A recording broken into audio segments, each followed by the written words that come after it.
with all humility, we do not have a president-elect in Nigeria today.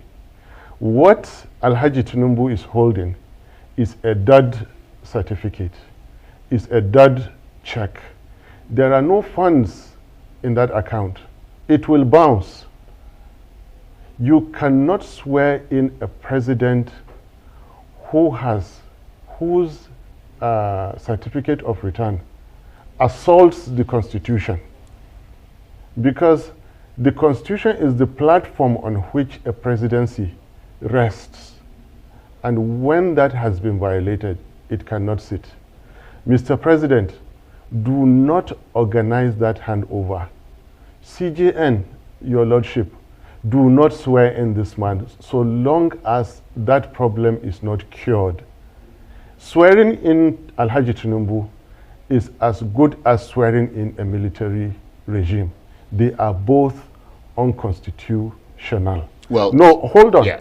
This is the all-important thing now. Well, let me just make a quick disclaimer before you go. Before you do. Because he will be sworn in unless the courts find in agreement with what you're saying. So, listen, right. Let them swear him in for not 4 years, for 100 years. He will remain an unconstitutionally sworn in president. That's the point I'm making. Even if they swear him in, it is unconstitutional. That is our comfort, and that is our agitation at the same point. To save Nigeria, you have to cure that problem. Now, being the powerful that they are, it is even better for even us, the opposition, that they go and create additional 6% votes of the FCT from thin air and claim that they are the high and powerful and add it to his votes and swear him in with the 25%, than to go and swear in a president of the Federal Republic of Nigeria without 25% in the FCT, denied by the Labour Party, us. Now, my take. When their lordships, the justices, make a ruling out of their wisdom, the common man on the street and you and I will listen to the judgment and will understand the judgment. If we can understand the judgment then, we can understand it now. Here is another take. The law is not a game for politicians to play. The Constitution is not a puzzle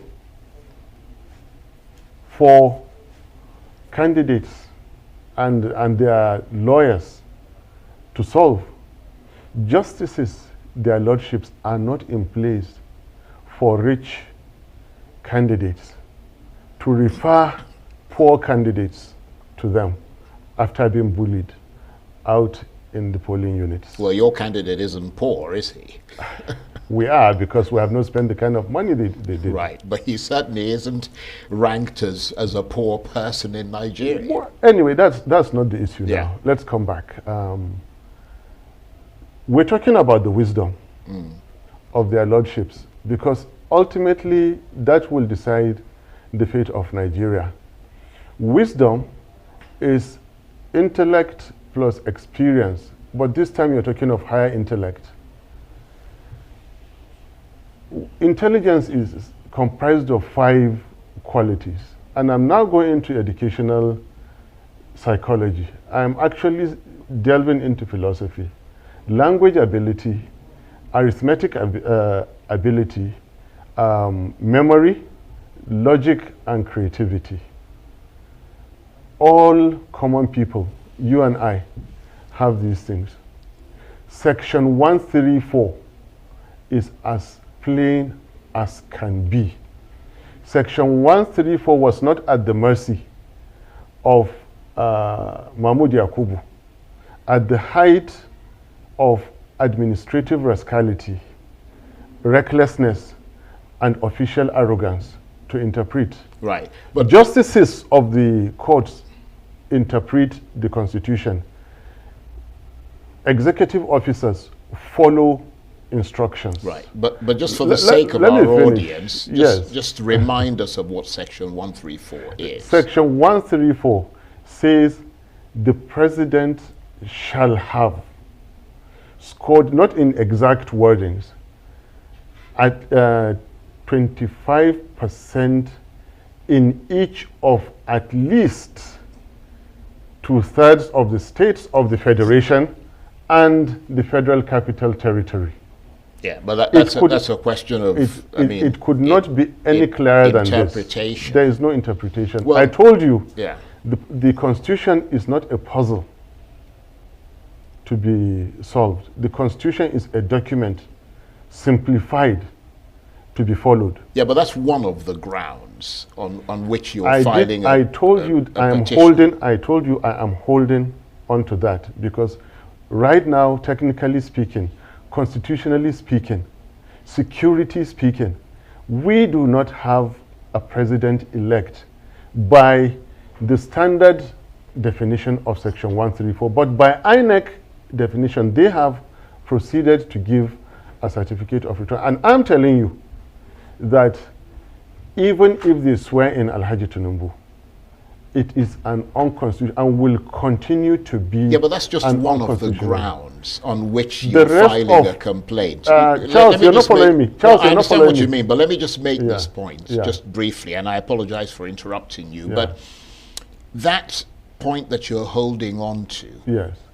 has not been clearly determined by legal precedent. So we've got senior advocates of Nigeria arguing on both sides of the fence, for and against. Can I answer you? Yeah.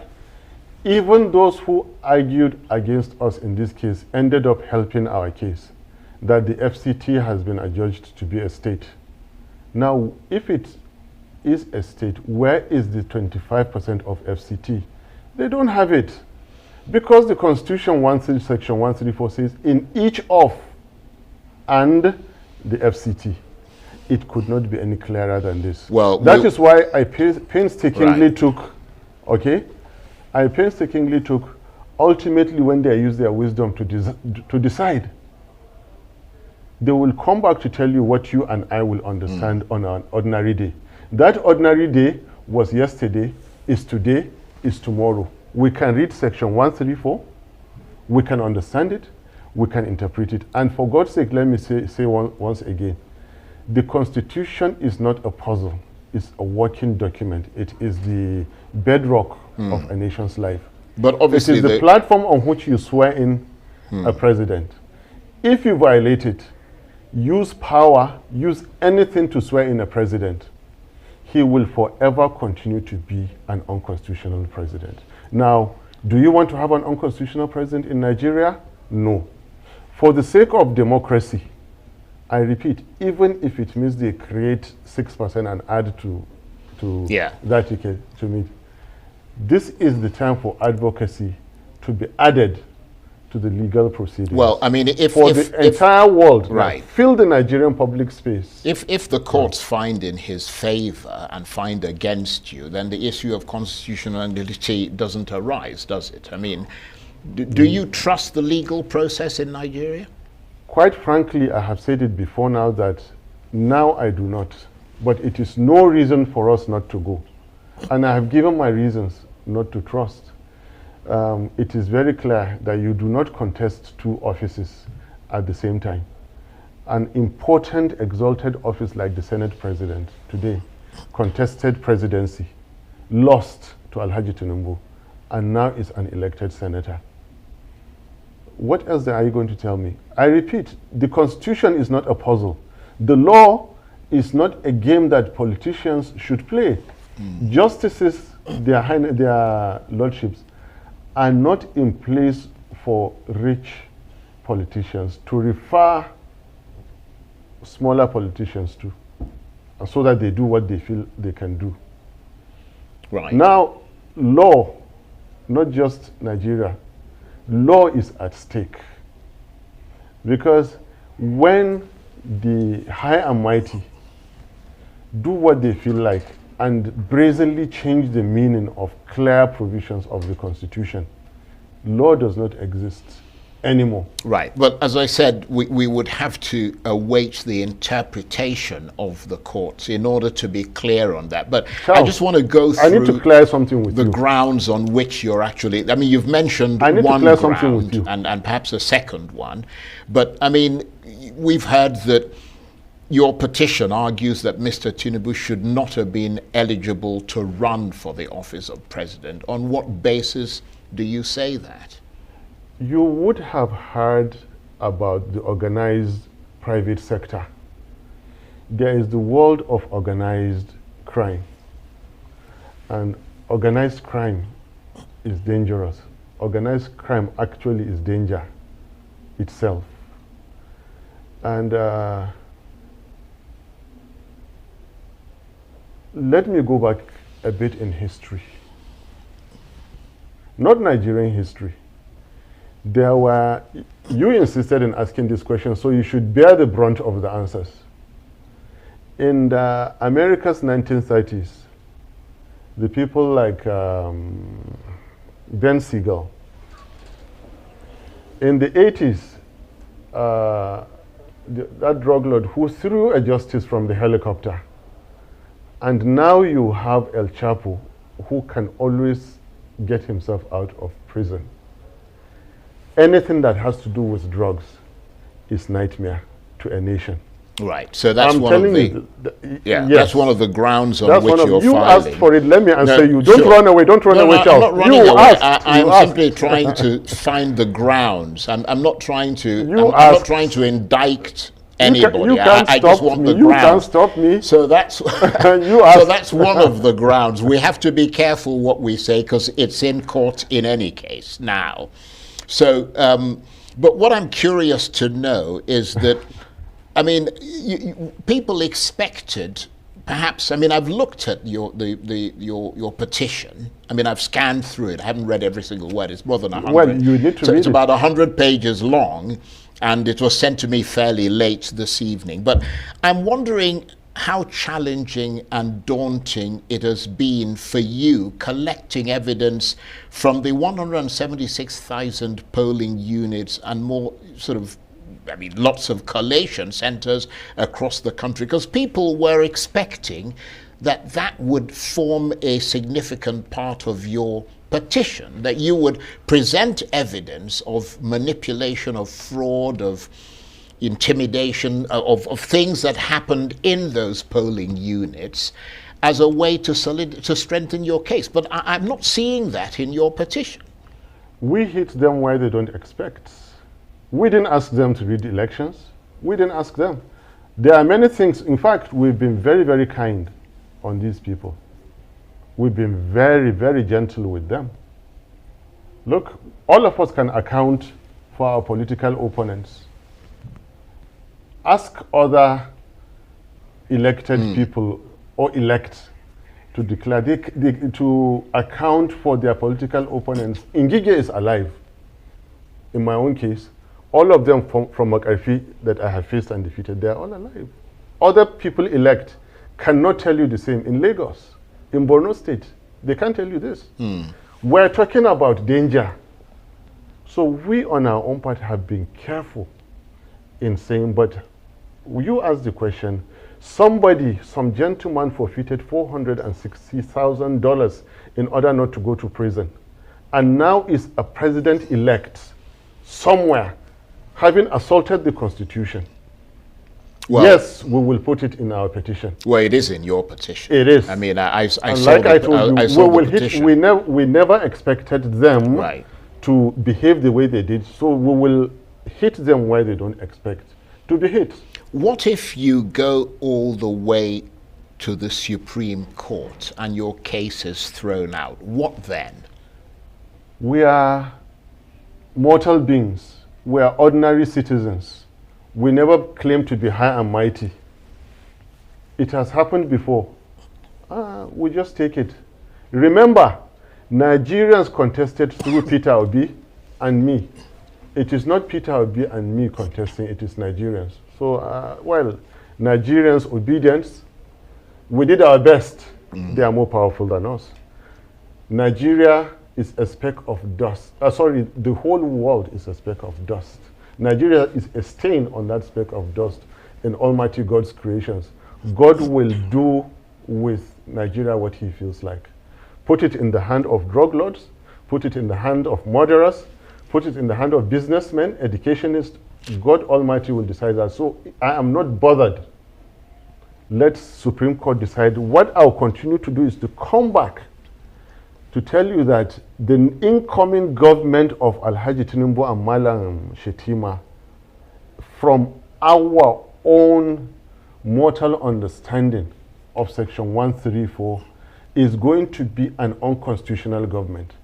Swearing in that government is as good as swearing in the Nigerian army.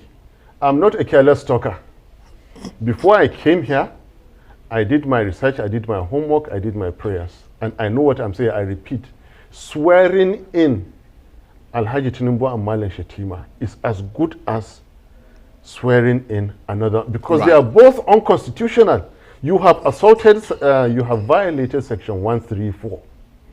It was not in the place of Professor Yakubu, 4 a.m.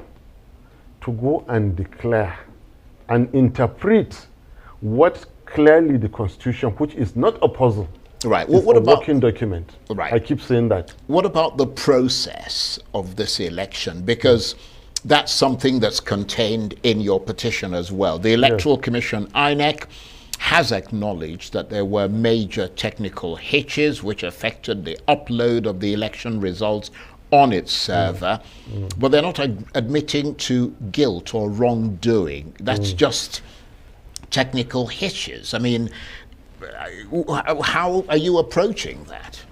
I told you we do share responsibilities.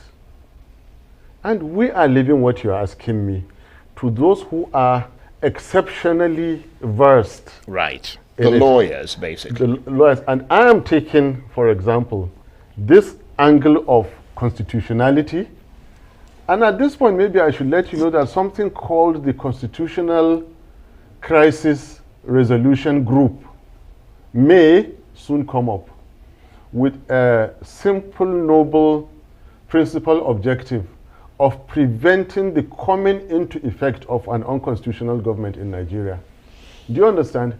We separate responsibilities. Yes, but of course, it doesn't matter whatever constitutional group does. I mean, it's up to the courts now to make a decision. When you finish listening to what this group will do, then you will understand that everything rests on the courts. Right. Because everything rests on the Constitution. We're saying the same thing.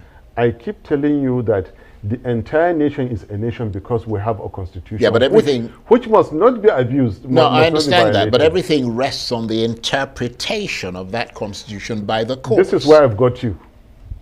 Charles, Section 134 stands interpreted. I repeat, it stands interpreted. Well, I've seen suggestions to that effect, but I think we need a reinterpretation in the courts. Listen, go to the ends of this world and come back. The truth is the truth. The meaning of each can never change. The meaning of and can never change. Two people are sitting on this table, Charles Anyagolu and one guy from Labour Party. So you can never, ever change that. And that is why I have told you, the wisdom, which is higher intellect plus experience of their lordships, when eventually they make that ruling, which we will, I commit to accept their ruling today. Even though I don't believe in them, I and Peter will be committed to accepting their ruling. Well, you don't have a choice. I mean, if that's what they decide, exactly. You don't have any other. That's the final. They are our world. They are our world. They are our life. But listen. Yeah. I've told you. By the time they decide it, you and I will understand whatever they understand. Those people who wrote the Constitution are people like you and I. They speak the same English you and I wrote the GCE O levels for. And I dare to tell you again that Section 134 and all other allied and related sections are already interpreted. They are to be followed. They are not a puzzle, I keep telling you, for anybody to play with. Well, we'll have to again wait and see. The Nigerian what the courts constitution decide. has been violated by INEC. Right. But the decision... The Nigerian constitution has been violated by one reckless, one reckless chairman. You've made that of point INEC. emphatically. I have, and this has to be. This is what Nigeria is about now. Right. I want to ask you this in the last minute that we've got. Yes. The decision of the tribunal, which should come within 180 days, is of course not final, and this could go, as we said, all the way to the Supreme Court for a conclusive verdict. So it could take upwards of a year, perhaps even longer. But you say you've got the stomach for that. We do. We do have a stomach. We do have the attitude for, in fact, ensuring, most of all, which is exactly why I'm here today, that an unconstitutional government must never be sworn in. Tinubu Shetima must never, ever be sworn in because of the violation of the Constitution. So we're not talking of 1 year. We're talking of before 29th of May. It's either they go and create 6% out of thin air, and we said, you people have the power. Go ahead and swear in. I'm happier, really, that they can rig again after the election, after the results, and add 6%. Really, I'm happier than for them to go and swear in this president who, by clear definition, clear interpretation, whatever you call it, go and come back, Section 134 has been breached. Nigerian Constitution has been breached. If you swear in a president whose certificate breaches the Constitution, it is null and void. Even when he is in power, it is null and void. Right. Okay. Even if he lasts the 4 years, it is null and void. 40 years after his 8 years, it was null and void. Okay, this is what we're saying must not happen. You cannot bring in. Right. You cannot You've made that point, Mr. An unconstitutional You've made that point to Nigeria. Yusuf we will continue to make that point. Yeah, you have made that point. It, and Yusuf Datti Baba Ahmed, I want to thank you very much indeed for coming in. And he is, of course, the vice presidential candidate of the Labour Party. And let me once again point out that we have tried to reach out to the APC tonight, and they're welcome to have a right to reply to this